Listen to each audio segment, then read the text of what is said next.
જસદણથી મહત્વના સમાચાર સામે આવી રહ્યા છે। જસદણ શહેરની અંદર આવારા તત્વોનો આતંક। જસદણના ગોકુળ ચોક વિસ્તારમાં ઇલેક્ટ્રિકનો ધંધો કરતા વેપારીની દુકાનમાં મોડી રાત્રે આવારા તત્વોનો આતંક। સીસીટીવી સ્પષ્ટપણે આવારા તત્વો નજરે દેખાઈ રહ્યા છે। પેટ્રોલ છાંટી અને સળગાવ્યું હોય તેવા દ્રશ્ય સામે આવ્યા છે। આ આવારા તત્વો પેટ્રોલ ક્યાંથી લઈ આવ્યા હતા તે પણ એક ચર્ચાનો વિષય છે।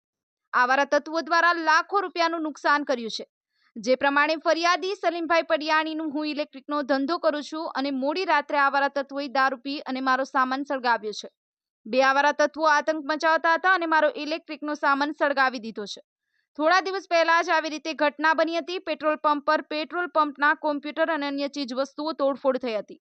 પોલીસે સમગ્ર ઘટનાના સીસીટીવી ફૂટેજના આધારે તપાસ હાથ ધરી છે। સંવાદદાતા ઉપેન્દ્ર તેરૈયા, ન્યૂઝ 9 ગુજરાતી, જસદણ। મારું નામ સલીમ અજીતભાઈ પરિયાણી, રહું છું ગોકુલ ચોકમાં, ઇલેક્ટ્રોનિકનો વેપાર કરું છું।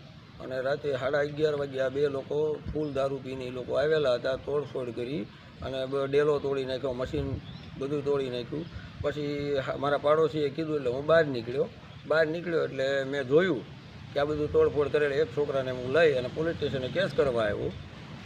પછી એમાં કરણ નામના વ્યક્તિએ દારૂનો વેપાર કરે છે, એને મને એમ કીધું કે સવાર સુધીમાં તારું મકાન હળગશે। એટલે 5:30 વાગ્યે એને હળગાવ્યું।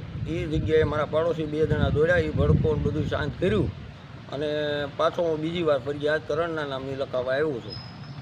રાત્રે ફરિયાદ કોના નામની લખાવી હતી? રાતે ફરિયાદ લખાવી હતી એ લોકો 2 હતા। એ છોકરોની, એમાંથી એક છોકરો હાજર છે અને એક છોકરો હજી નથી હાજર।